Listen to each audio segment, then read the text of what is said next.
Hi there, my name is Raquel and I'm an educator at the Nature Collective. And today I am so excited to share with you a fun activity that will help you to notice, observe, and wonder, question, and explore the world just like scientists do.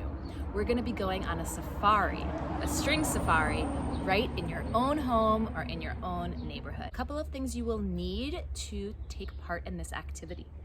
You will need your science notebook, journal, or a blank piece of paper and something hard to write on, like a clipboard. You will also need something to write with, like a pen or a pencil.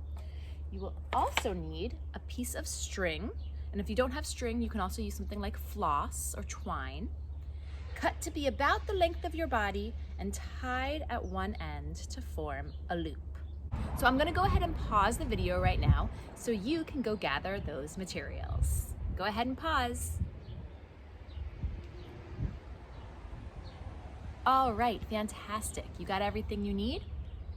Great. So then what you're gonna do is you're going to find an interesting area outside, either in your backyard or in your front yard, or with the permission of your parents or an adult, somewhere in your neighborhood. You want to be looking at the ground that is covered either in soil or sand, wood chips, dirt, things like that. You also want to look for different types of plant life that might be available, just so that you have something interesting to conduct your observations with. Prepare your journal entry, prepare your page so that you can make observations. So a couple things you're going to do. The first thing you want to do is draw a big circle in the middle of your page, just like this. I'm also gonna leave room on the sides of my page to write, I notice, and I wonder. You're gonna go ahead and lay your string down and you're gonna make observations of what you see within the parameter, within the area of that string. And you're going to use some things that might be helpful as you start looking at your scene, looking at this little ecosystem, this little world that's right here at your feet, is you're going to look for examples of living things, like the plants are alive. Perhaps there's little ants or insects crawling around that you can see. And also looking at the non-living components within your string as well. For example, the soil itself, some dead and decaying leaves, the sunlight, the way the sunlight filters in. If you see any evidence of water, that can be something to note as well. A couple things I notice about this plant, there's some interesting discoloration on the leaves, and I'm wondering why that might be. So I can write down that I can describe what I see on some of these leaves, this different coloring, and I can write down, I wonder what might be causing this discoloration of the leaves. But some other things I noticed, all of the leaves of this plant come in this shape of 3. See, each little stem has 3 leaves that come off of it.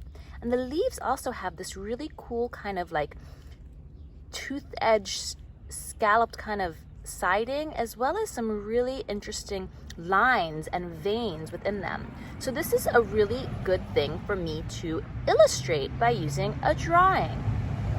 To use words to describe what it is that you see, pictures to illustrate what you see, and numbers to record some of what you see as a way to share your observations on your sheet. So for example, I made a little illustration of this original plant that we were observing before.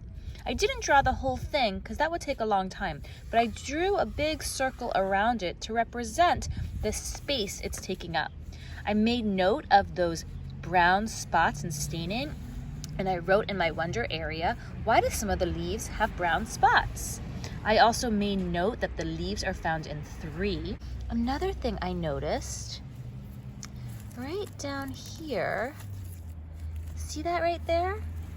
This kind of red berry looking thing. And it reminds me of something that I know. It reminds me of like a teeny tiny strawberry. And this little thing is actually coming from this plant with the leaves of 3. So I'm going to draw on here what I see, which is this little stalk that has a little red berry at the end. And I'm gonna, since I don't have colors right now, I'm gonna write the word red to describe this berry. And I'm gonna wonder, is this berry a strawberry? And I'm gonna write that down here as well. I actually see another one of those red berries, and I see a little flower that is connected to it. And so I'm wondering if this flower is what turns into this berry. So I am going to write that down. I'm going to draw a picture of this and write that down on my observation sheet as well. I'm also seeing some ants crawling around some of the plants here. Do you see that little ant crawling around the leaves of this chubby looking plant?